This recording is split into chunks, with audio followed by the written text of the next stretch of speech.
भाई बहनों, मैं आप लोग के ललनवा गीत सुनाने जा रही हूँ। मेरा चैनल लाइक करना, शेयर करना, सब्सक्राइब करना। माई के कोखिया में जनमी बिटियवा रे, इही से मनवा उदास रे ललनवा।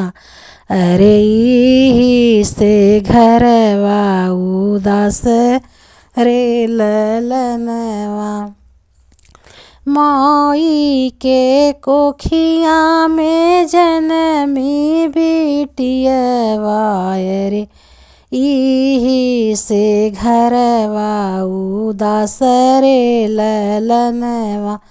अरे इही से मनवा उदास रे ललनवा।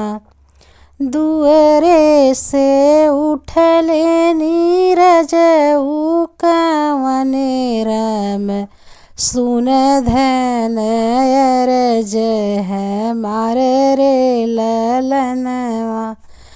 दुअरे से उठले नीरज कवने रम, सुन धन अरज है मार रे ललनवा। तोहरई कोखी धन जनमी बिटियवा रे, इही से मनवा उदास रे ललनवा। अरे इही से घरवा उदास रे ललनवा। तोहरई कोखी धन जन्मे ना लड़िकवा रे, इही से मनवा उदास रे ललनवा। अरे इही से घरवा उदास रे ललनवा।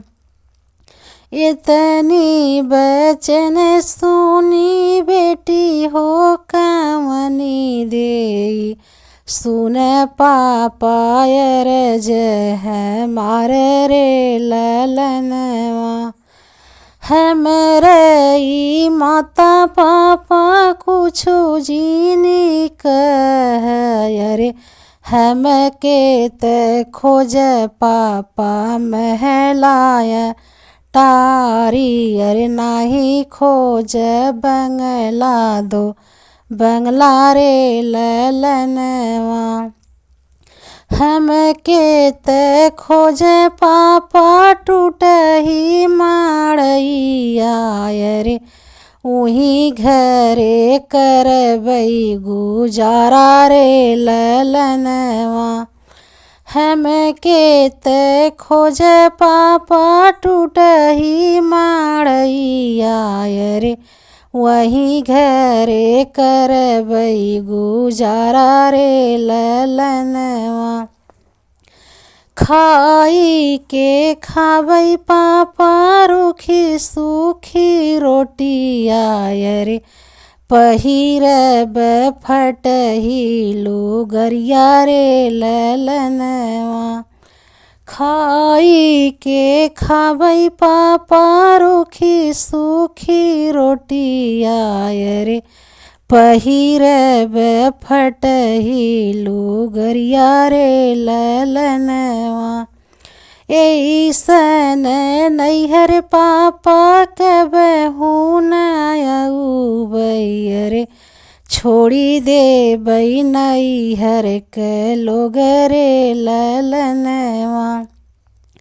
ऐसन नैहर पापा कबहू न आउबई रे, छोड़ी दे बई नैहर के लोग रे ललनवा। जब से जियब बेटी तोह के मंगउबई रे, काहे छोड़बू नैहर के लोग रे ललनवा। जब से जियब बेटी तोह के मंगउबई रे, काहे छोड़बू नैहर के लोग रे ललनवा। माई के कोखिया में जनमी बिटियवाय रे, इही से मनवा उदास रे ललनवाय रे, इही से घरवा उदास रे ललनवा। भाई बहनों, मेरा चैनल लाइक करना, शेयर करना, सब्सक्राइब करना।